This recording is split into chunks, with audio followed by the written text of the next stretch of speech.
सृष्टि चक्र में चारों युगों में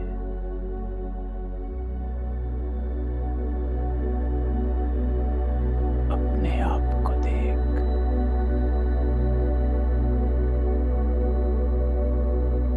मैं देवी आत्मा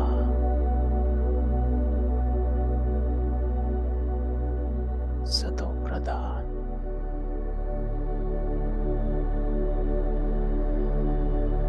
बाबा की पहली रचना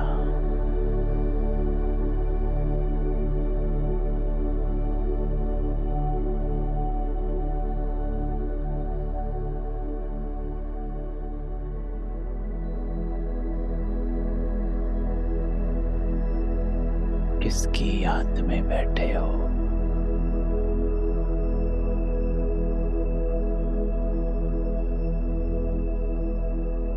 किसके सामने बैठे हो?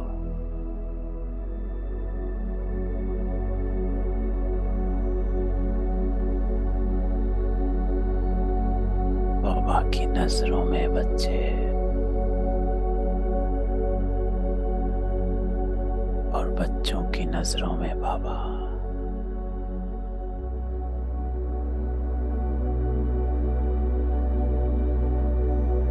वो सामने बेटा हम आत्माओं का ज्ञान स्नान कर रहा,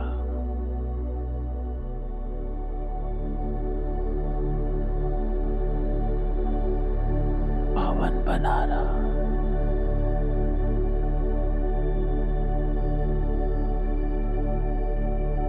तो सारा ध्यान समेत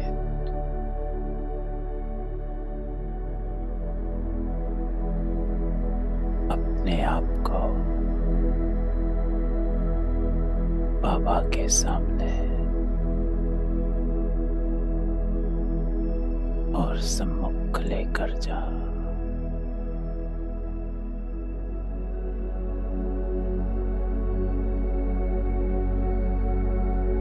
मैं आत्मा हूँ,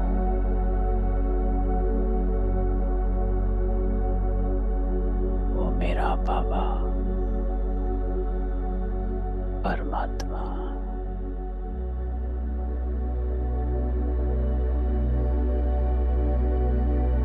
तो आज हमारा बाबा हमको क्या कहता है? चलें। ओम शांति।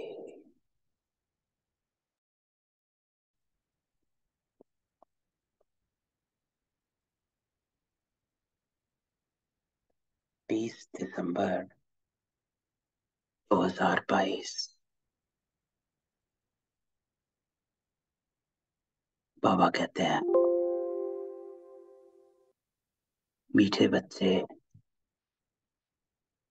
तुम्हें खुशी होनी चाहिए कि हम अब ये दुनिया, ये सब कुछ छोड़ अपने घर शांति धाम जाएंगे, फिर सुख धाम में आएंगे।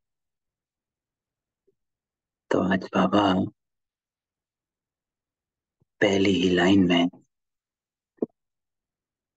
इस ज्ञान का सार बताता है। एक आंख में मुक्ति और दूसरी आंख जीवन मुक्ति। तो बाबा कहता है कि एक कल्प खत्म हुआ, एक चक्र खत्म हुआ, अब नया कल्प, नया चक्र शुरू होने वाला। तो यहाँ की यहीं रही। अब हम अपने घर शांति धाम जाएंगे और फिर सुख धाम में। तो इस बात की खुशी होनी चाहिए। क्यों? क्योंकि बाबा कहता है कि आपने एक चक्र पूरा किया, अब नए सिरे से फिर से सृष्टि चक्र आरंभ करो। और दूसरा बाबा कहता है कि भाग्यवान आत्माएं हैं जो यहाँ से नई दुनिया में जाने वाले, अर्थात जो जीवन मुक्ति में जाने वाले हैं, सतयुग में जाने वाले, तो साधारण नहीं हो। बाबा हमेशा कहता है विशेष आत्माएं हो, यूं ही नहीं बैठे हो।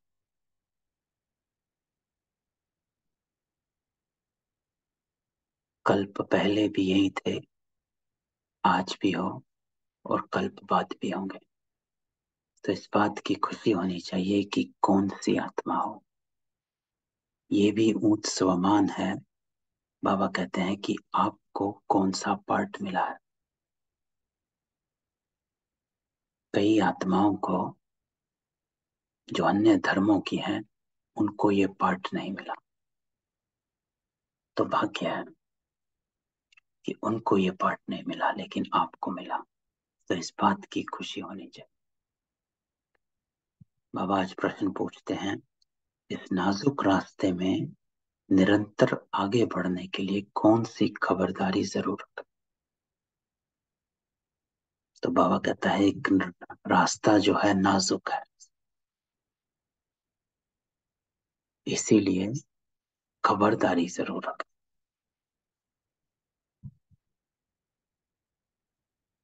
क्योंकि काफिक, बाबा कहता है, नाजुक रास्ता है, कच्चा रास्ता है। उत्तर बाबा बताता है कि कभी भी कोई व्यर्थ व शैतानी बातें सुनाए तो उसका मित्र नहीं बनो। इम्पोर्टेंट। कभी भी कोई व्यर्थ व शैतानी बातें सुनाए तो उसका मित्र नहीं बनो बाबा। क्योंकि जैसा संग वैसा रंग। तो धीरे धीरे संग का रंग चढ़ जाता है, क्योंकि बाबा कहता है आत्मा तमो प्रधान है। तो तमो संग 1 सेकंड में चढ़ता है और सतो संग चढ़ने में टाइम लग जाता है। हंस अगर बगुले की संगत में रहेंगे तो बगुले जल्दी बच जाएंगे, लेकिन अगर हंसों की संग में रहेंगे तो हंस जल्दी नहीं बन पाते, उसमें टाइम लगता, क्योंकि आत्मा अभी तमो प्रधान है। तो बाबा कहता है कि पहली सावधानी, कोई भी व्यर्थ, एक व्यर्थ दूसरा शैतानी। फिर बाबा कहता है हाजी करके ग्लानी की बातें सुनना माना बाप का नाफरमान बरदार बनना। इसलिए रहम दिल बन उसकी आदत को मिटा। तो बाबा ये भी कहता है कि हाँ जी नहीं कर। कोई किसी की ग्लानि कर रहा है, ये दूसरी बात। कोई किसी की ग्लानि करता है, किसी के बारे में कुछ कहता है, तो आपका वहां पर सुनना भी कर्म बना देता।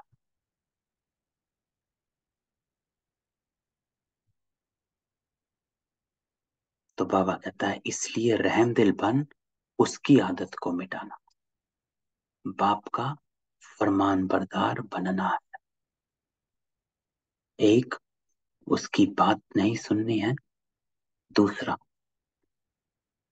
रहम दिल बन अर्थात उसको क्षमा कर और उसको वाइब्रेशंस दो। ज्ञान का सुरमा पहन लेना, तुरंत ज्ञान का सुरमा पहन।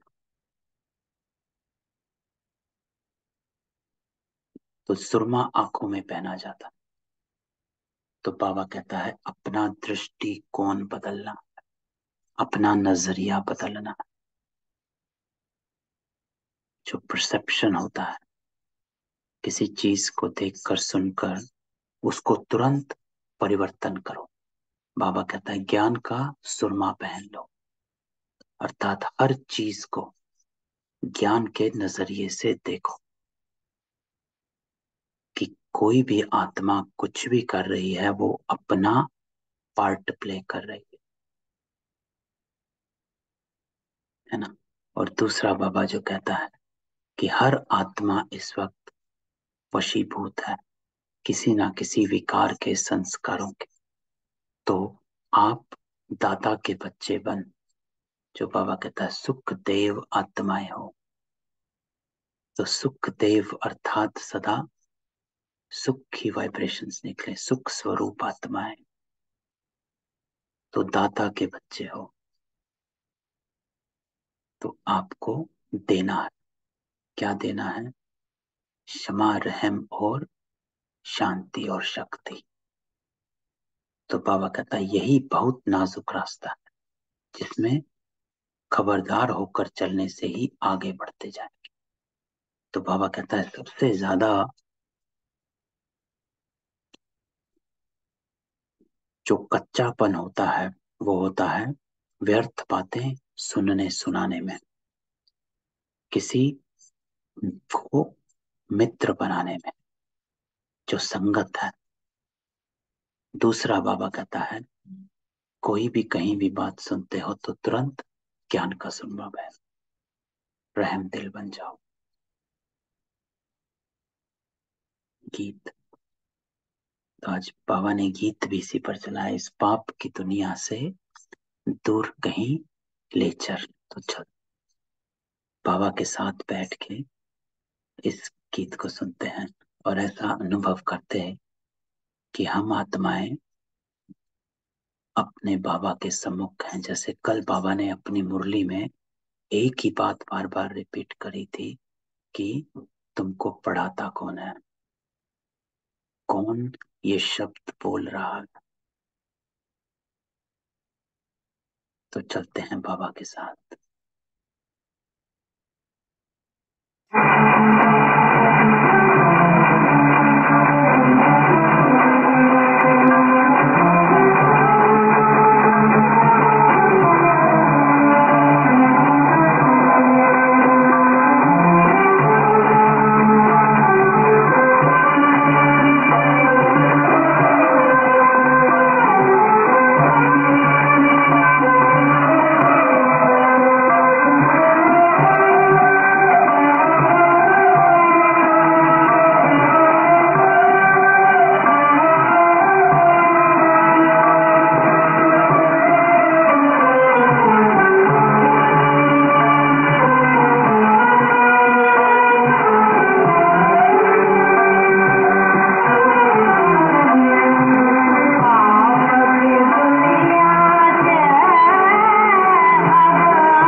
ओम शांति।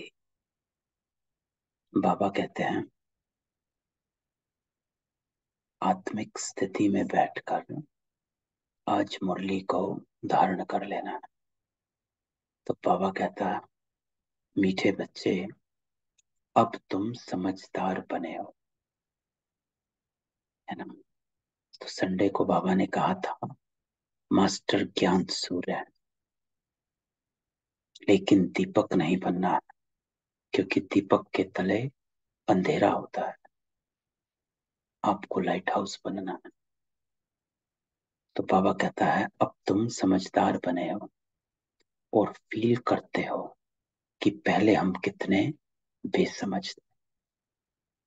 बाबा कैसे हम सबको जानता है कि हम बाबा की बातों को रोज सुनते हैं और इस नवीनता को और इस दुनिया को देखते हैं, और फिर हमें समझ में आता है कि बाबा कैसे हम सबको जानता है, हर आत्मा की बात को जानता है, और कैसे हम कितना गलत समझते थे। तो बाबा कहता है अब तुम समझदार बने, पहले बेसमझते ये फील करते हो। यह भी समझ में नहीं आता था कि यह पतित दुनिया है।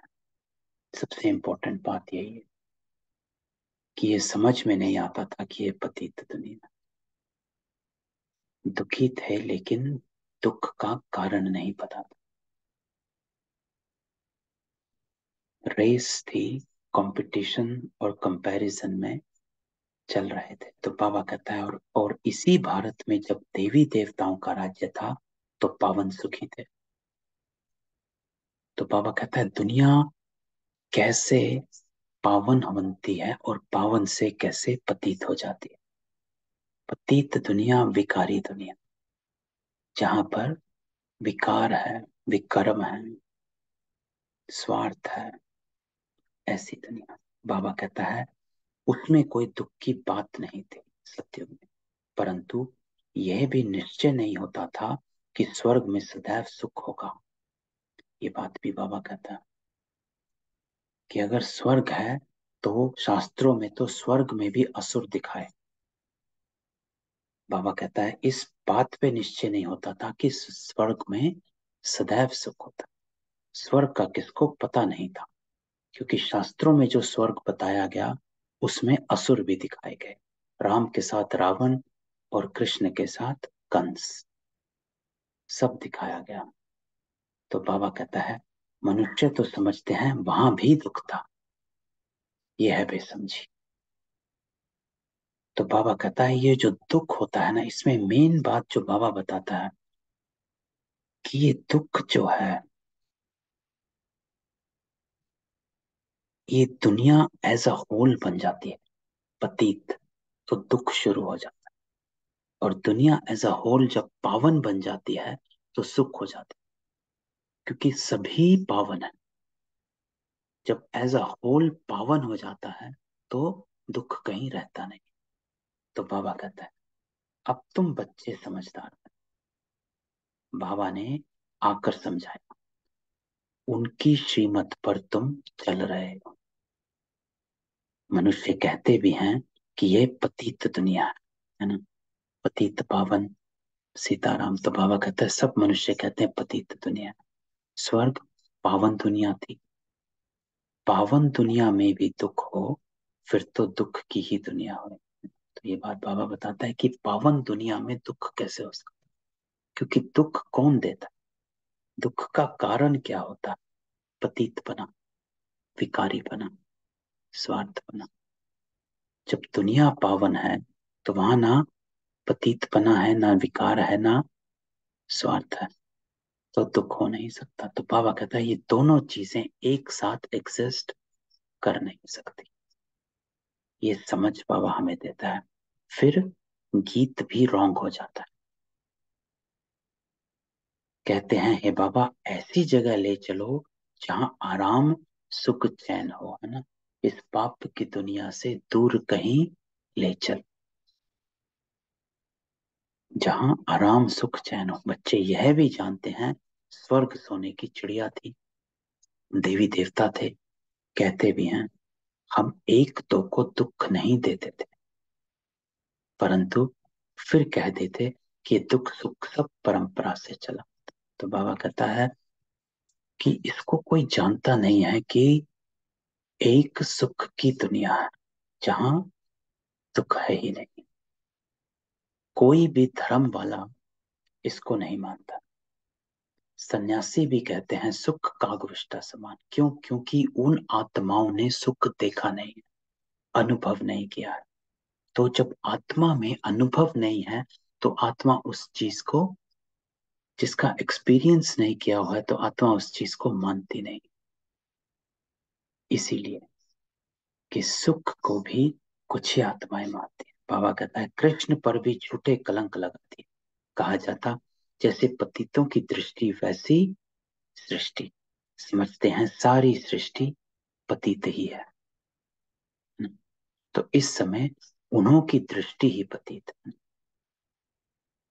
तो पूरा जो देखने का नजरिया है, दृष्टि किसे कहते हैं? सिर्फ स्थूल देखने को दृष्टि नहीं कहता है बाबा। बाबा कहता है देखने का नजरिया, दृष्टिकोण, परसीव कैसे करते हो चीजों को। जब आप किसी चीज को देखते हो, सुनते हो, तो प्रोसेस क्या करते हो, बुद्धि में क्या प्रोसेस चलता है, उसको कहते हैं दृष्टि। अगर दृष्टि ही पतित है तो सारी सृष्टि को ही पतित समझते हैं, है ना? तो वैसे ही देखेंगे, कह देते हैं परंपरा से यह पतितपना चला आता, तो वैसे के वैसे हर चीज को समझने लग जाते।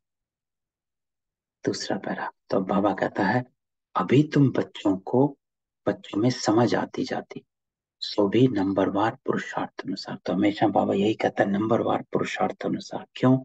क्योंकि बाबा कहता है कि अगर जिसको पूरी समझ आ गई वो तो पूरा सत्य कर्म मार्ग पर चल पड़ेगा, श्रीमत पर चल पड़ेगा।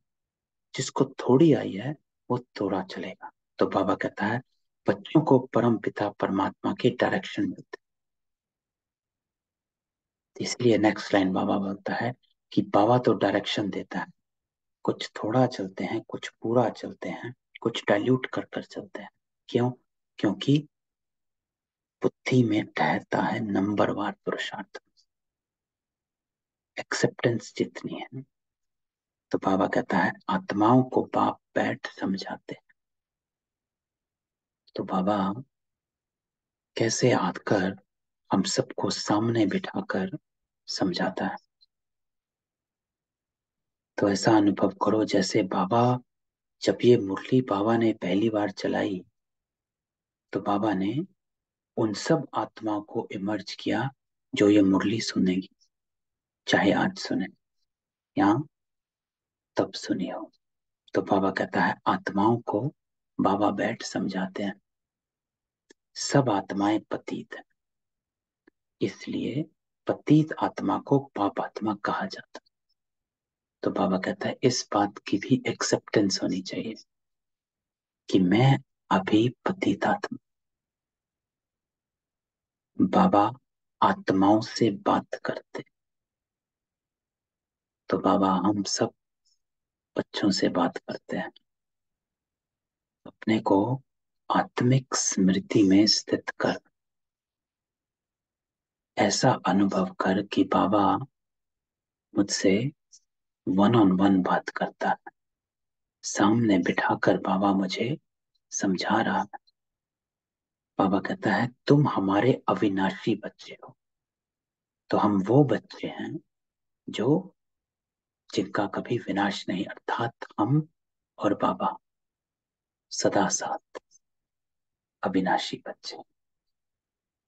फिर मम्मा बाबा भी कहते हो इस दुनिया में किसको भी पिताश्री नहीं कह सकते, श्री माना श्रेष्ठ, परंतु यहाँ एक भी मनुष्य श्रेष्ठ है। तो आज बाबा की मुरली पतित पे है कि पतित पना क्या होता है, पतित दुनिया क्या होती है और पावन पना क्या होता है। तो बाबा कहता है कि पिता श्री श्री नहीं कह सकते, श्री माना श्रेष्ठ और कोई भी श्रेष्ठ नहीं, यह तो एक की ही महिमा हो सकती। बल तुम इनको इस समय कहते हो क्योंकि सन्यास किया हुआ है श्रेष्ठ बनने के लिए। किसको? ब्रह्मा को। कि अभी आप ब्रह्मा को कहते हो क्योंकि सन्यास किया हुआ है श्रेष्ठ बनने के लिए, पुरुषार्थ दीप है।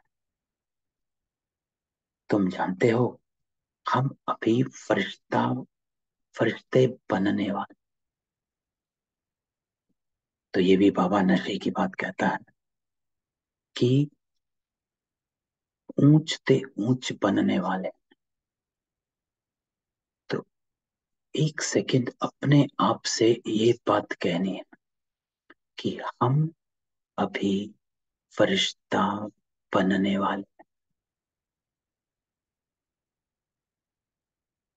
हम अभी फरिश्ता बनने वाले। फरिश्ते का अर्थ होता है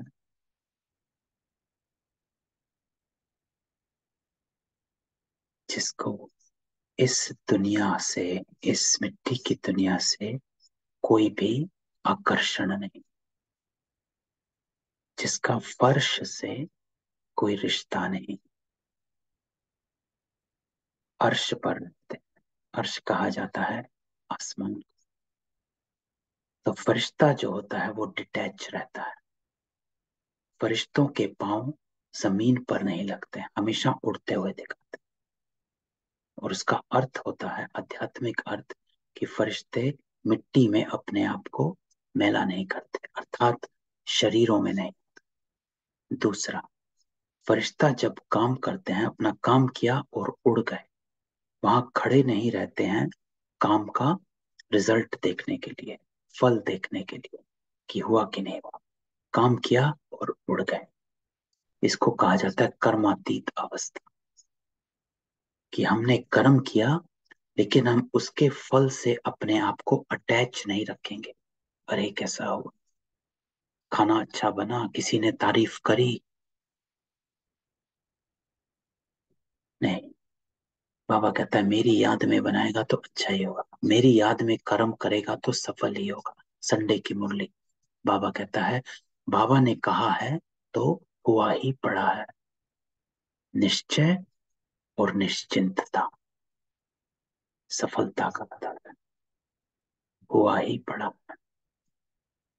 तो बाबा कहते हैं, लेकिन चलते चलते श्रेष्ठ बनते बनते झट माया रावण थप्पड़ लगाकर भ्रष्ट बना देती।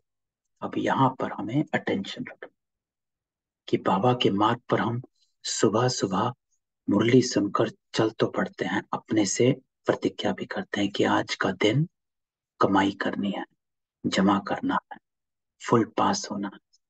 लेकिन बाबा कहता है, चलते चलते माया रावण थप्पड़ लगाकर भ्रष्ट लगा बना देती।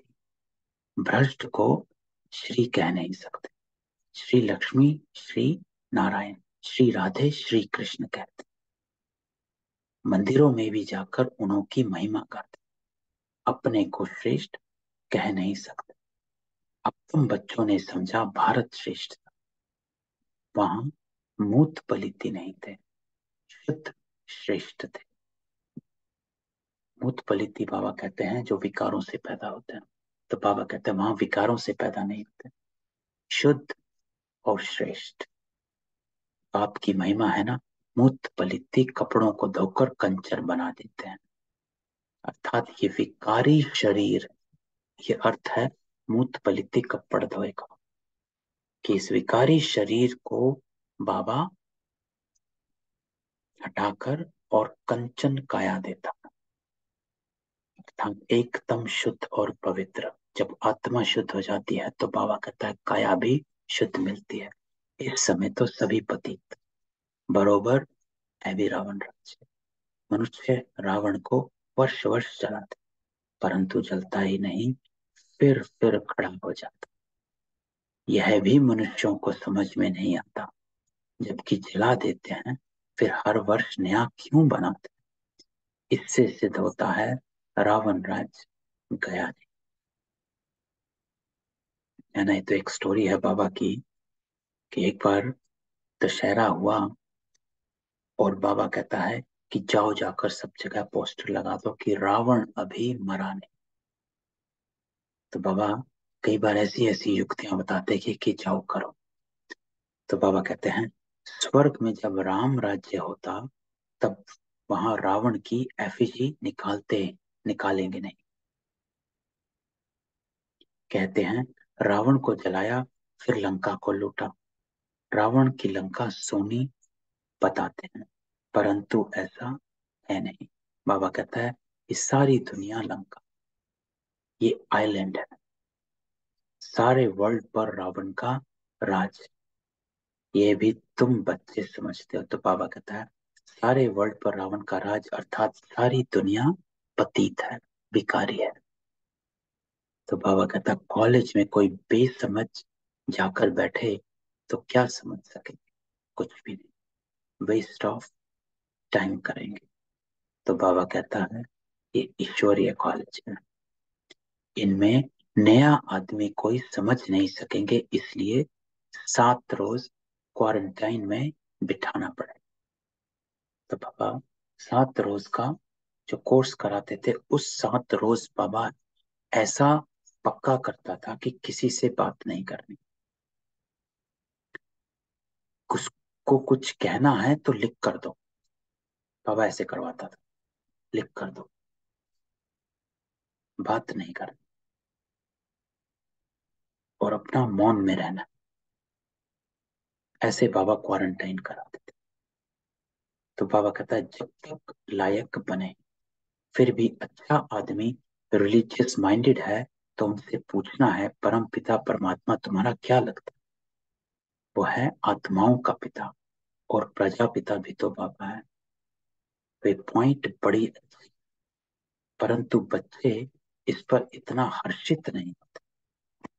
पापा कहते हैं तुमको नई नई पॉइंट सुनाता हूं जिससे तुमको नशा चढ़े, किसको समझाने की युक्ति आए। तुम फॉर्म भराकर पूछ सकते हो कि परम पिता परमात्मा से तुम्हारा क्या संबंध है। तो बाबा इस बात पर हमेशा अटेंशन खिंचाता है कि सबसे इम्पोर्टेंट इस ज्ञान में ये जरूरी है कि कौन पढ़ा रहा है, क्यों आया है, और क्या करने आया है। ये 3-4 क्वेश्चन जो हैं बाबा कहते हैं ये सबसे इम्पोर्टेंट है, बाकी ज्ञान बाद में। लेकिन ये इम्पोर्टेंट है कि कौन आता है, कब आता है, क्यों आता है, कैसे आता है, और कैसे वो अपना कर्तव्य करता है। तो बाबा कहता है, कहेगा परम पिता तो पता हुआ ना, फिर उस समय सर्वव्यापी का ज्ञान ही उड़ जाएगा कि कोई आया है, एक आया है कहीं, तो एक हुआ। तो बाबा कहता है अगर उस एक को देखेंगे तो तुरंत ये समझ में आ जाएगा कि वो एक है, तो तुरंत ये बुद्धि से हट जाएगा कि सर्वव्यापी। तो तुम जब प्रश्न पूछेंगे तो कहेंगे वह तो बाप है, हम सब बच्चे हैं। इतना मान ले तो लिखा लेना चाहिए, प्रजापिता के भी बच्चे ठहरे। तो बाबा कहता है वह शिव हो गया दादा, और ये ब्रह्मा हो गया बाप। शिव बाबा स्वर्ग की स्थापना करने वाला है, तो जरूर उनसे ही वर्षा मिलेगी, है ना। तो बाबा कहते हैं जिसके पास जो है वही तो देगा ना। ब्रह्मा तो पुरुषार्थी है, तो हमेशा शिव बाबा यही कहते हैं कि वर्षा तो मुझसे मिलेगा। बहुत सहज से सहज बातें निकालनी पड़ती। मित्र संबंधियों आदि के पास जाओ, उनको भी यह समझाओ, ये तो नशा है ना, हम बाबा से वर्षा पाते। तो बाबा कहता है ये नशा हो, ये समझाओ कि वर्षा जो है, कौन सा वर्षा पाते हैं? शांति का वर्षा पाते हैं, सुख का वर्षा पाते हैं, पवित्रता का वर्षा पाते हैं, आनंद का वर्षा, मधुरता का वर्षा पाते हैं। तो कितना वर्षा बाबा से पाते हैं। बाबा कहता है माता से वर्षा नहीं मिलेगा, बाप को ही स्वर्ग की स्थापना करनी है ना, वही मालिक है। जैसे इनको दादे के वर्षे का हक है, वैसे पोत्रे पोत्रियों को भी हक है। बाबा कहता है जितना हक ब्रह्मा बाबा का उतना ही आप सबका। तो बाबा कहते क्या करना है, मुझे याद करो। ऐसे नहीं कहते कि इस देहधारी को भी याद करो, अर्थात इस ब्रह्मा को भी याद करो। बाबा कहता है मुझे याद करो। बाबा सम्मुख बात कर रहे हैं। देखो बाबा बीच बीच में मुरली में अटेंशन खिंचवाता है कि कहीं कोई भूल तो नहीं गया कि कौन बोल रहा। तो साकार में इस बात का बाबा बड़ा, साकार मुरलियों में इस बात की बड़ी वो है कि बीच बीच में शिव बाबा बोलते, बीच में ब्रह्मा बोलता, लेकिन जब शिव बाबा बोलते हैं वो अपनी तरफ अटेंशन खिंचवाते हैं। बाप सम्मुख बात कर रहे हैं, तो अपना ध्यान समेट इधर उधर से बुद्धि योग को हटा दो। संसार में, संसारिक बातों में अभी कुछ नहीं रखा बाबा का। जितना ईश्वरीय बुद्धि से ज्ञान को सुनेंगे उतना समा जाएगा। कल्प पहले भी ऐसे समझाया था। बाबा कहता है परंतु बच्चों को देह अभिमान बहुत आ जाता है, देहधारियों से लव हो जाता है। बाबा कहते हैं हे आत्माएं, तुम तो अशरीरी आई थी, फिर पार्ट बजाते अब 84 जन्म पूरे की। अभी मैं कहता हूं तुमको वापस चलना। तो क्या करना है, माम एकम याद करो, अर्थात मुझे एक बाबा को याद करो, तो विक्रम विनाश होंगे। देहधारी को याद करने से विक्रम विनाश नहीं होता। तो बाबा कहते हैं किसी भी देहधारी को याद करने से विक्रम विनाश नहीं होगा। क्यों? क्योंकि देहधारियों का जो संस्कार है, जो आदतें हैं, वही आपको याद आएंगी। तो हमारे विक्रम विनाश होते हैं जब हमारे संस्कार चेंज होते हैं। जब हम बाबा को इस याद में अपने आप को इस लगन में मगन कर देते हैं, तो हमारे अंदर उस देवी संस्कार, ईश्वरीय संस्कार, बाप समान बनने के संस्कार इमर्ज हो जाते हैं। और उन संस्कारों को यूज करके हम अपने विक्रम में विनाश करते हैं। तो इसलिए बाबा कहता है कि देहधारी को याद करने से नहीं होंगे। तुम वादा करते हो बाबा हम आपको ही याद करेंगे, तुमको इस पुरानी दुनिया में अब रहना ही नहीं, इसमें कोई चैन नहीं, इसलिए कहते हो ऐसी जगह ले चलो जहां सुख चैन हो। तो बाबा कहता है तुम बच्चे जानते हो हम पहले जाएंगे शांति धाम, वहां सुख का नाम नहीं लेगा, शांति ही शांति होगी।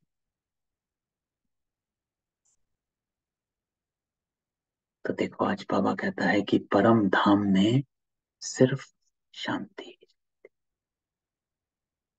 सुख धाम में सुख है, लेकिन शांति धाम में सिर्फ शांति है। क्योंकि बाबा ने बताया है कि सुख का एहसास और दुख का एहसास शरीरों में होता है। जब आत्मा शरीर लेती है तब उसको सुख का और दुख का एहसास होता है। जब आत्मा अशरीरी होती है तब सिर्फ शांति में होती है।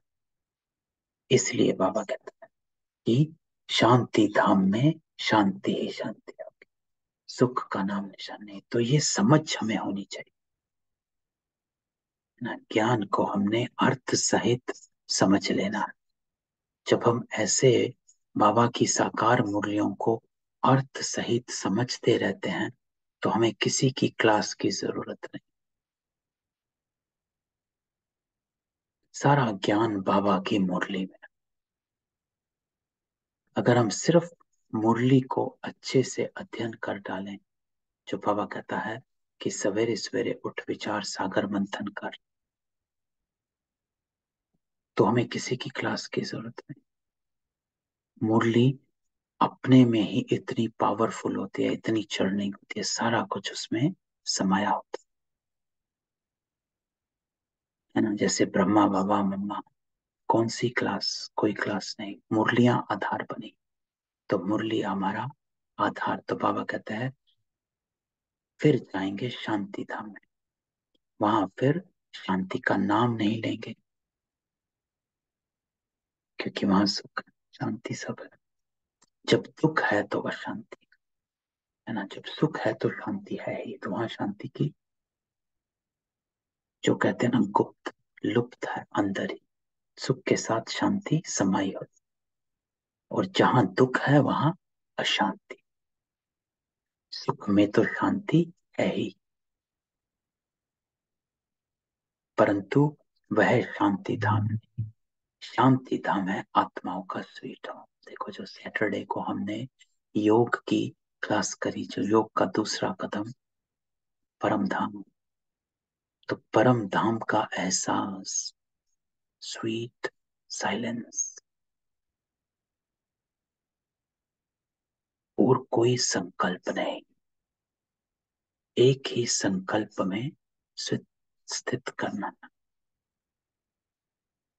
तो उस साइलेंस की शक्ति को जमा करना, कि उसी से ही आत्मा शक्तिशाली बन जाती है। तो बाबा कहता है बाप सारे आदि मध्य अंत को जानने वाला है। अब तुम बच्चों का धंधा ही है पढ़ना पढ़ाना, और फिर अपने शरीर निर्वाह अर्थ कर्म भी करना। तो बाबा कहते हैं कर्म करना है, शरीर निर्वाह।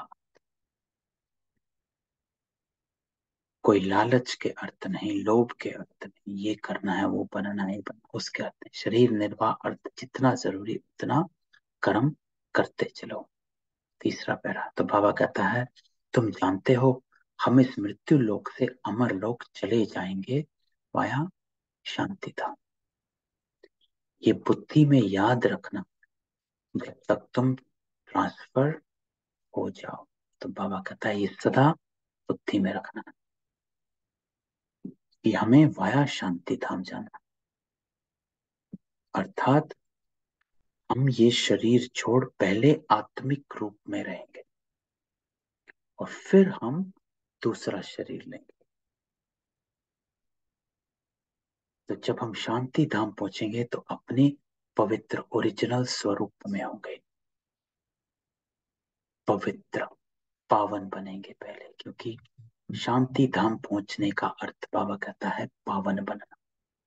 पहले पावन बनोगे फिर स्वर्ग जाओगे। अभी क्या होता है, पावन नहीं बनते हैं, इसलिए डायरेक्ट सेकंड दूसरा शरीर ले लेते हैं।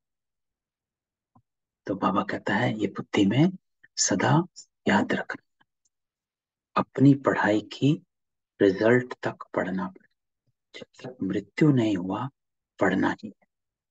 ये तो याद कर सकते हो ना कि अब हमको जाना है घर, तो शांति धाम हमारा घर है। तो बाबा कहता है अब वापस घर जाना है। तो घर के बाबा कहता है कपड़े पहनो, घर की तैयारी करो, है ना। तो बाबा कहता है ये दुनिया सब कुछ छोड़ना, ये है तैयारी, है ना। कि अपना, जो बाबा कहता है कि अपना प्रबंध करो, तो ये हमें तैयारी करनी है, क्योंकि वहां जाना है जहां आत्माओं की दुनिया है। खुशी होनी चाहिए। बेहद नाटक का राज भी समझ गए हो। हद का नाटक पूरा होता है तो कपड़े बदलकर घर चले जाते, वैसे हमको भी जाना कि अब हमें अपने निज स्वरूप में स्थित होके घर जाना, ओरिजिनल स्वरूप में। ये शरीर यहीं छूटा। देखो हमारी जो जर्नी है एक आत्मा की जर्नी है। हम शरीरों में घुसकर, कर्मों में घुसकर अपने को जकड़ लेते हैं, बंध जाते हैं, छोटी छोटी बातों में उलझ जाते हैं। और वो छोटी बातें जो बाबा ने संडे को कहा था, वो सूक्ष्म से सूक्ष्म मैंपन है ना। मुझे चाहिए, मेरा, मेरे बच्चे, मेरा, कहीं ना कहीं हम अपने आप को सिक्योर करते हैं और उस मैपन की सिक्योरिटी में हम जकड़ जाते हैं और अपने आप को फ्री नहीं कर पाते। हमें अपनी आप को स्वतंत्र करना है, फ्री करना। तो बाबा कहता है हद का नाटक पूरा होता है। अब कपड़े बदल कर घर चले जाते हैं, वैसे हमको भी जाना है। टाइम पूरा हो, 84 जन्मों का चक्र पूरा होता है। याद भी करते हैं पतित पावन आओ, शिव बाबा को ही याद करें। एक तरफ कहते पतित पावन आओ, दूसरे तरफ फिर सर्वव्यापी कहते, कोई अर्थ ही नहीं निकलता। तो बाबा कहता है सर्वव्यापी है तो फिर पतित पावन कैसे हो। बच्चों को कितना सहज रीति समझाते हैं, शांति धाम को याद करो। तो आज बाबा शांति धाम को भी याद करा था। ये दुख धाम, इसका विनाश भी सामने खड़ा। ये वही महाभारत की लड़ाई। बाबा कहता है यूरोप वासी यादव भी हैं और कौरव पांडव भाई भाई हैं, है ना। तो बाबा यूरोप वासियों को यादव कहता है और बाकी सबको कौरव। हम एक ही घर के हैं ना, भाई भाई में युद्ध हो नहीं सकती। यहाँ तो युद्ध की बात ही नहीं। बाबा कहता है परंतु मनुष्यों का भी धंधा है एक दो को लड़ा। ये तो एक रस्म है, सब एक दो के दुश्मन। बच्चा भी बाप का दुश्मन बन पड़ता है। मृत्यु लोक की रस्म रिवाज भी सबकी अपनी अपनी। बाप का प्लान देखो कितना बड़ा। सबके प्लान खत्म कर देते और सुख धाम की स्थापना करते हैं। तो बाबा कहता है जब वो एक ऑलमाइटी अथॉरिटी आ जाते हैं, जब टाइम हो जाता है, तो यहाँ की यहीं रही। कितने मर्जी प्लान बनाते रहो, बाबा कहते हैं सबसे बड़ा प्लान बना हुआ है। तो बाबा कहता बाकी सबको शांति धाम में भेज देते। तुम बच्चे देखते हो हम किसके सामने बैठे। देखो बाबा फिर से ध्यान खिंचवाता है, किसके सामने बैठे हो। तो एक सेकंड अपने आप को एहसास दिलाओ कि शिव बाबा मेरे से बात कर। बच्चे मेरे सामने बैठे हो। निश्चय है कि परम पिता परमात्मा ज्ञान का सागर है। इन ऑर्गन्स द्वारा हमको नॉलेज दे रहे हैं। और कोई सत्संग ऐसा होगा कि यहाँ बाबा सामने बैठ समझाते। तो बाबा हम सबको बैठ कर समझाता है। बाबा कहता है जानते हो बाप हम आत्माओं से बात करते हैं। तो बेशक बाबा हम सबको नजर नहीं आता, लेकिन बाबा हमसे बात करता है। हम सबके आत्मा को जानता है, हमारे मन को जानता है, हमारी बुद्धि को जानता है, हमारे संस्कारों को जानता है। बाबा कहता है हम कानों से सुनते हैं, बाबा इस दादा के मुख द्वारा बोलते हैं। जो रत्न बाबा के मुख से निकलते वही तुम बच्चों के मुख से निकलने चाहिए। आज की बाबा की श्रीमत कि सदैव मुख से रत्न ही निकले। हमें कम बोलना है, मीठा बोलना है, धीरे बोलना है या नहीं बोलना। बाबा हमेशा कहता है जो बात दो शब्दों में खत्म हो वहां पर 10 शब्द यूज ना करो, दो यूज करो। और कभी रिपीट ना करो। रिपीट करना भक्ति का संस्कार। जपा जपा माला जपते रहे। तो बाबा कहता है सदैव मुख से रत्न ही निकले। फालतू शैतानी बातें सुननी भी नहीं चाहिए, है ना। कई तो बड़ी खुशी से बैठ सुनते हैं। तो ये बाबा हमेशा कहता है कि अटेंशन, क्योंकि जो सुनोगे वो चित्त पर बैठ जाएगा। जो चित्त पर बैठेगा उसका चिंतन चलेगा। जिसका चिंतन चलेगा वैसा चलन हो जाएगा। और ये हम सबको पता है कि हमारी आदतें आज भी किसी ना किसी से हमने उधार ली हुई है। बचपन से अब तक अपने आप को देखें तो हमारी कोई ना कोई आदत हमारे माँ बाप की होगी, किसी दोस्त की होगी, कहीं इधर से होगी, कोई उधर से होगी, दुनिया को देखते हुए होगी, या जो भी हमने जहां से भी हम अटैच रहे, चाहे किताबें, चाहे टीवी, चाहे पिक्चर्स, चाहे कुछ भी, वहां से हमने आदतें उठाई हुई। तो बाबा कहता है चित्त पर रखने से, चिंतन चलने से चलन बन जाती है, इसलिए नहीं सुननी है। बाबा कहते हैं ऐसी बातें सुनो व किसको करते हुए देखो तो बाबा को बताओ, तो बाबा समझा नहीं देंगे। तो ये बाबा हम मधुबन में जरूर अटेंशन खिंचवाता था। जहां भी दो बातें चल रही हो बाबा तुरंत क्या बात। दादियां बड़ा टेंशन रखती थी। कोई भी साथ बैठे या खाना खाते हुए या अलग से कुछ चल रहा है तो दादियां जरूर पूछती थी क्या बातें चल रही।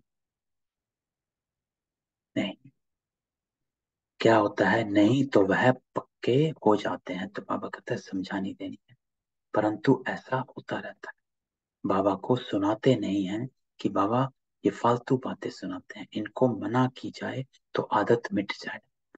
बाप सभा में समझाएंगे, परंतु ऐसे के फिर मित्र बन जाते।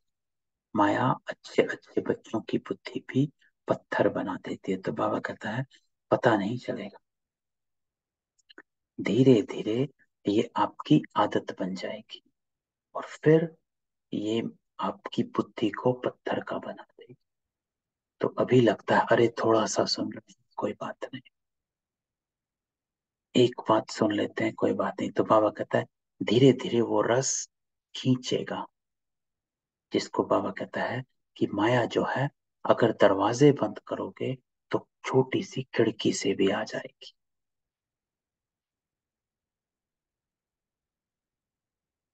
हम्म, तो बाबा के फरमान बरदार बच्चे बनते ही नहीं है, बड़ा नाजुक रास्ता, इसमें बड़ी खबरदारी रखनी चाहिए।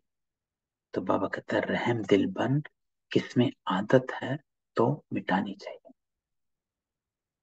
हेल्प करो, हाँ जी करके सुनना नहीं चाहिए। बाबा जो सुखदाम का मालिक बनाते हैं, ऐसे बाबा की ग्लानि तो हम कभी नहीं सुनेंगे। हमको तो शिव बाबा से वर्षा लेना, और बातों से क्या ताल्लुक। तो बाबा कहते हैं ये अटेंशन और ये धारणा, मैंने इसको अपनाया था। जो लास्ट लाइन बाबा बोलती है कि मुझे और बातों से कोई लेना देना। लौकिक में भी कोई कहता अरे ये देखा करो, वो सुना करो, ये पढ़ा करो, तो मैंने कहा उसमें ज्ञान है नहीं है तो क्यों सुने। अच्छा इनसे मिल लिया करो, उनसे मिला करो। फिर हम कहते हैं अरे तो उनसे मिलकर ज्ञान है नहीं है तो क्यों मिले। तो ये बात को मैंने बड़ा अपना कि जिन बातों में ज्ञान नहीं, जिन बातों से मेरा ताल्लुक नहीं, मुझे क्या करना है, शिव बाबा से वर्षा लेना है। कोई सुने ना सुने, हम तो ज्ञान का सुरमा पहन लें। तो बाबा कहता है ज्ञान का सुरमा पहन लो बस। कोई ज्ञान अंजन पाते हैं, कोई तो फिर धूल अंजन पाते हैं ना। ज्ञान अंजन सतगुरु दिया, अज्ञान अंधेर विनाश। तो ज्ञान का अंजन, ज्ञान का सुरमा पहन,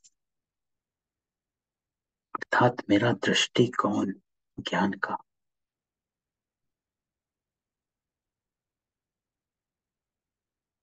सब कुछ ज्ञान के नजरिए से देखो,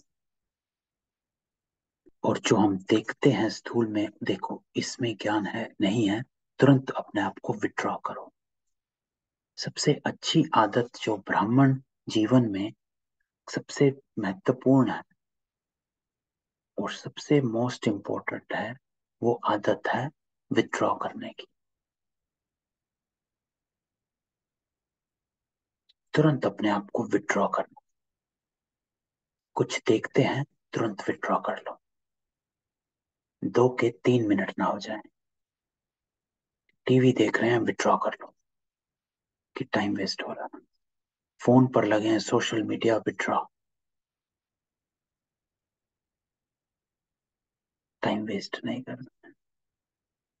कहीं व्यर्थ संकल्प चल पड़ा, किसी ने कुछ कहा, विड्रॉ कर लो अपने आप को। कहीं बुद्धि आपको भटका रही है, तुरंत विड्रॉ कर लो। तो ये सबसे इंपॉर्टेंट संस्कार है विड्रॉ करने का, जो हमने अपनी कला की क्लास में किया था, साक्षी दृष्टा हो जाना। विड्रॉ करना अर्थात अपने आप को साक्षी कर लेना, डिटैच, अंतर्मुखी बन जाना। कोई भी बाहर का रस मुझे खींचे ना, किसी भी तरह का रस, सिर्फ अंतर का रस खींचे, अंतरात्मा का रस, बाह्य मुक्ता का नहीं। तो बाबा कहता है जो ज्ञान का सुरमा पहनते हैं, उसमें ज्ञान का, उससे ज्ञान का तीसरा नेत्र खुलता ही नहीं है। जो धूल अंजन पहनते हैं, बाबा इतना तो सहज कर समझाते हैं, जो कैसा भी रोगी अंधा लंगड़ा हो वह भी समझ जाए। अलफ और बे दो अक्षर हैं। तो बाबा समझाते हैं, बच्चे, मित्र संबंधियों आदि से भी दोस्ती रखो, बहुत मीठा बनो। तो बाबा हमेशा ये जरूर कहता है, मधुरता होनी चाहिए, रूखापन नहीं होना चाहिए। तुम्हारा काम ही है बाप का परिचय देना। भल दुश्मन हो तो भी मित्रता रखनी, बहुत मीठा बनना है। बाबा कहते हैं, तुमने आसुरी मत पर मुझे कितनी गाली दी, मेरा अपकार किया, फिर भी मैं तुम पर कितना उपकार करता। तो ईश्वर का अपकार होना भी ड्रामा में नूंद है। तो बाबा कहते हैं, जैसे मैं मीठा बनता हूं वैसे तुमको भी मीठा बनना। तब तो कहते हैं, यदा यदा ही धर्मस्य ग्लानिर्भक्ति भारत। तो बाबा कहता है, आया भी भारत में है। समझा भी रहे बच्चों को हर एक बात अच्छी रीति समझनी, किसकी तकदीर में नहीं है तो फिर वही आसुरी धंधा करते रहेंगे। तो बाबा कहता है, हर बात अच्छी रीति समझ, कि जो मैं कर रहा हूं वो क्यों कर रहा हूं, इस बात का अपने को क्लैरिटी होनी चाहिए, आत्मा में क्लैरिटी होनी चाहिए कि मुझे क्या करना है और क्या नहीं करना। यहां से बाहर गए और इन बातों को भूल जाएंगे। तो जिन आत्मा में क्लैरिटी नहीं है कि मुझे क्या करना है, मैं क्यों आया हूं, क्यों बैठा हूं, क्यों मैं सवेरे सवेरे बाबा की मुरली सुन रहा हूं, वो बाहर गए और सब भूल जाते हैं। निंदा करते करते ये हाल हो गया है। अब यह निंदा करना तो छोड़ दो। तुम्हारा नाम तो लिखा हुआ है प्रजापिता ब्रह्मा कुमार कुमारी। समझ जाएंगे शिव के पोतरे पोतरियां, जरूर स्वर्ग का वर्षा मिलता हो। तो बाबा कहते हैं, भारत को वर्षा था, अब नहीं, फिर अब मिलता है। सतयुग में सिर्फ सूर्यवंशी ही थे। अब तुम बाबा को याद करो तो वे कर्म विनाश होंगे और वहां पहुंच जाएंगे। कितना अच्छी रीति समझाते। तो बाबा कहता है, तुम बच्चों की भी को भी सर्विस करनी है, परंतु पहले अपनी वृत्ति भी अच्छी चाहिए। तो ये बाबा हमेशा कहते हैं कि स्थूल सेवा तभी सफल होगी जब आपकी सूक्ष्म वृत्ति जो है वो अच्छी होगी, अर्थात शुभ भावना शुभ कामना वाली होगी। सिर्फ पंडित नहीं बनना, अर्थात मुरली पढ़ी और पढ़ा दी सुना दी, वृत्ति अभी भी चारों ओर घूम रही है, ऐसे नहीं। बाबा कहता है, सर्विस तभी सफल होती है जब वृत्ति, जब भी थोड़े एक दो महीने पहले मुरली में था कि एक भाषण देने वाले से एक बर्तन मांजने की कमाई ज्यादा होगी अगर बर्तन मांजने वाले की वृत्ति श्रेष्ठ होगी, और भाषण देने वाले की वृत्ति कमजोर होगी। भाषण देने वाला अगर सोचे, अरे सामने किसी को समझ नहीं आ रहा, कोई सुन नहीं रहा, ये उधर कर रहा है, मुझे तो अपना काम करना है, बस आधा घंटा मेरा खत्म हुआ, मैं गया, एक लेक्चर देना है, बस लेक्चर देने जा रहा हूँ। अगर इस वृत्ति से जाते हैं कि मैं एक प्रोग्राम करने जा रहा हूँ, एक लेक्चर देने जा रहा हूँ, तो नहीं। बाबा कहता है, वृत्ति में ऐसी शुभ भावना शुभ कामना होगी तो ही सफल होगा, सिर्फ पंडित नहीं बनना। पक्के योगी राज ऋषि होंगे तो ही दूसरे को तीर लगे।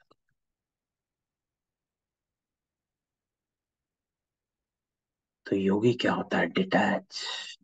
योगी क्या होता है? वैरागी। सच्चा योगी वैरागी, शुभ भावना शुभ कामना रखना। तो बाबा कहता है, अगर पक्के योगी राज ऋषि होंगे तो ही तीर लगेगा, और तीर लगेगा उसी को सर्विस की सफलता कहा जाता है। खुद में ही कोई कमी होगी तो दूसरे को बोल नहीं सकेंगे, लज्जा आती रहेगी, अपना पाप अंदर खाता रहेगा। तो बाबा कहता है, हर बात के लिए बाबा समझाते बहुत अच्छा। कल्प पहले भी बाबा ने ऐसे ही समझाया। तो बाबा कहता, देवी देवता धर्म तो जरूर स्थापन होगा, कोई पढ़े ना पढ़े। तो आज बाबा कह रहे हैं कि भाई अपना अपना देख लो, ये तो होना ही है, पढ़ो ना पढ़ो। फिर भी बाबा कहते हैं, कुछ समझदार बनो, इस कमाई और उस कमाई को बुद्धि में रखो। तो आज सारा दिन इस बात की अटेंशन की मुझे सच्ची कमाई करनी है। मेरा जमा का खाता कितना हुआ। जो 3 खाते हम डिस्कस करते हैं, हमेशा जमा किया कि नहीं हुआ, बस। अगर मैं जमा के खाते पर अटेंशन रखता हूं तो मेरे जो कर्मों का खाता है वो आप ही चुत्तू हो जाएगा। तो बाबा कहता है, सच्ची कमाई बाप ही कराते हैं। बाप और स्वर्ग को याद करना ये भूलो मत। सिमरण करते करते अंतमति सो गति हो जाएगी। तो सवेरे उठ बाबा की याद में बैठो। तो आज बाबा श्रीमत देता है पास, सवेरे सवेरे उठ सच्ची कमाई कर, बाबा की याद में रख। अगर सुस्ती आती है तो समझा जाता तकदीर में नहीं है। ऐसी प्रैक्टिस करनी है जो अंत में दे भी याद पड़े, हम आत्मा है। लास्ट लाइन बाबा बोलता है, हम आत्मा। ऐसी आदत डालनी है कि ये देह की याद ही मिट जाए। संबंध है, सब कुछ है, लेकिन मेरा लगाव झुकाव नहीं है। आत्मिक स्थिति में स्थित रहना। तो बाबा कहता है, अंत में देह भी याद ना पड़े, हम आत्मा। तो मीठे मीठे सिखिलते बच्चों प्रति माता पिता बाप दादा का याद प्यार, गुड मॉर्निंग। रूहानी बाप की रूहानी बच्चों को नमस्ते। हम रूहानी बच्चों की रूहानी बाप दादा को याद प्यार, नमस्ते और गुड मॉर्निंग। तो आज की धारणा बाबा क्या कहता है, अपनी वृत्ति को शुद्ध रख, दुश्मन को भी मित्र। अपकारी पर भी उपकार कर, बाबा का सच्चे परिता। तो जैसे बाबा कहता है कि तुमने मेरा अपकार किया, लेकिन मैं फिर भी तुम पर उपकार करता हूं, ऐसे आपको भी अपनी वृत्ति को शुद्ध रखना। हमारा एटीट्यूड जो है वो हमेशा प्योर, क्लीन एंड क्लियर, है ना। तो प्योर रहना चाहिए, क्लीन रहना चाहिए, क्लियर रहना चाहिए, शुद्ध, पवित्र और स्वच्छ।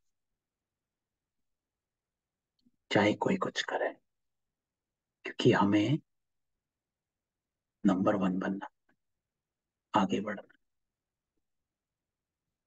फिर बाबा कहता है, जो रत्न बाबा के मुख से निकलते वही रत्न निकलने। कोई भी व्यर्थ बातें ना सुननी ना सुनानी, है ना। See no evil, talk no evil, hear no evil, think no evil। वरदान। तो बाबा कहता है, संगम युग के समय का महत्व जान, परमात्मा दुआओं से झोली भरने वाले माया जीत। तो आज बाबा हमें वरदान देता है, माया जीत बाबा, अर्थात माया जीत बन जाओ। माया जीत अर्थात विकारों पर विजय पाने वाला। माया जीत अर्थात अपने पुराने संस्कारों को, पुरानी आदतों पर विजय पाने वाले। तो बाबा कहता है, वो तभी होगा जब आप इस युग के समय के महत्व को जानोगे। क्योंकि जब समझ में आएगा ये युग कौन सा चल रहा है, समय कौन सा चल रहा है, ये है सच्चे कर्म करने का युग, श्रेष्ठ कर्म करने का युग, जमा करने का युग। तो जब मुझे इतनी अटेंशन रहेगी कि ये जमा करने का युग है, मुझे फुल पास होना है, एक ही खाता अपने सामने रखो, बस जमा का खाता। ये ना सोचो कि अरे ये मेरा कार्मिक अकाउंट सामने आया है, मुझे सेटल करना है, कोई ना कोई मेरा पुराना कार्मिक अकाउंट है, इसलिए ये ऐसा हो रहा है। कई बार हम अपनी बुद्धि को उसमें ज्यादा बिजी रखते हैं कि मेरा पुराने कर्मों का अभी सेटलमेंट चल रही है। नहीं, बाबा कहता है एक अकाउंट सामने रखो जमा करने का, और अपनी अटेंशन सिर्फ उसी अकाउंट पे रखो कि मैं जमा कितना कर रहा हूं। जब हम जमा करने वाले अकाउंट पर अटेंशन रखेंगे तो पुराने जो खाते हैं वो अपने आप क्लियर हो जाएंगे, जिसको बाबा कहता है विकर्म विनाश हो जाएंगे। तो बाबा कहता है संगम युग का 1 सेकंड और युगों के 1 वर्ष से भी ज्यादा है ना। बाबा मिलन की मुरली, बाबा ने इस बात पर कितना एम्फसाइज किया कि समय का खजाना और संकल्प का खजाना, एक एक सेकंड कई जन्मों का प्रारब्ध फलाता है। क्योंकि 1 सेकंड में आपका जमा किया हुआ खाता कितना काम आता है, कहां पर काम आता है, ये आपको नहीं मालूम। तो बाबा कहता है इस समय 1 सेकंड भी गवाया तो सेकंड नहीं लेकिन बहुत कुछ गवाया। इतना महत्व सदा याद रहे तो हर सेकंड परमात्मा दुआएं प्राप्त करते रहेंगे। तो परमात्मा दुआएं तभी मिलेंगी जब हम श्रीमत पर चलेंगे। जब जब श्रीमत पर चलोगे तब तक दुआएं मिलेंगी। और श्रीमत पर चलना अर्थात श्रेष्ठ कर्म करना, और जितना श्रेष्ठ कर्म करोगे उतना जमा। तो एक खाता हमेशा अपने सामने रखो, जमा का खाता, बस। और बाबा कहता है और जिसकी झोली परमात्मा दुआओं से सदा भरपूर, उसके पास कभी माया आ नहीं सकती। तो जब मेरा टेंशन ही जमा के खाते का होगा तो बाकी सब तो छोटा हो जाएगा। जिसको बाबा कहता है कि पहाड़ को भी राई बना दिया। ऐसी स्टेज अपनी एलिवेटेड रखनी है, कॉन्शियसनेस ऐसी ऊंची रखनी है कि पहाड़ जैसी समस्या के फ्लाई करके उड़कर पार कर ली। अर्थात स्टेज इतनी ऊंची है कि वो पहाड़ छोटा हो गया। जैसे बाबा कई बार एग्जांपल देता है कि एरोप्लेन से चीजें छोटी दिखाई दे, तो अपनी स्टेज इतनी ऊपर कर लो, कॉन्शियसनेस इतनी हाई कर लो कि बड़ी से बड़ी परिस्थिति भी आपको छू ना सके। ये खेल सिर्फ हमारे मन और बुद्धि का है, कॉन्शियसनेस का, मैंपन का। जो बाबा ने संडे को कहा था कि प्रतिज्ञा में विघन डालने का सबसे बड़ा कारण है मैंपन। मैंने किया, मुझे ही सहन करना है, कितना करना है, कितनी और देर करना है। और ये मैंपन हमें कमजोर कर देता है।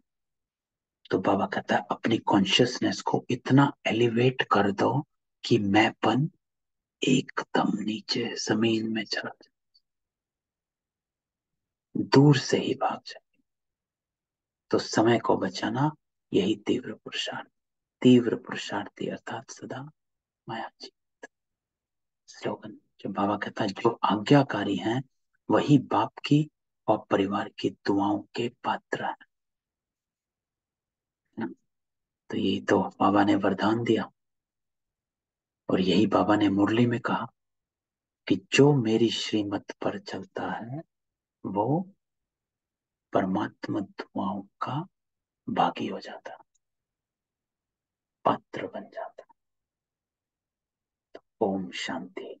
ये थी आज की बाबा की मुरली। तो हमें आज जो बाबा ने कहा कोई भी अपने संग को देखो, किसके संग हो, इस आदत को खत्म करो, है ना। ज्ञान का सुरमा पहन लो, अर्थात मेरी जो दृष्टिकोण है वो ज्ञान का दृष्टिकोण, उस दृष्टिकोण से मुझे देखना, है ना। और बाबा क्या कहता है, फिर बाबा कहता है कि वृत्ति को शुद्ध रखो। और फिर बाबा कहता है अपनी स्टेज को एलिवेटेड कर दो, कॉन्शियसनेस हाई कर दो, तो माया जीत बन जाए। और जमा का खाता, बस एक खाता अपने सामने रखो, जमा का खाता। सबको अनम्यूट करता हूँ, किसी का कोई क्वेश्चन हो।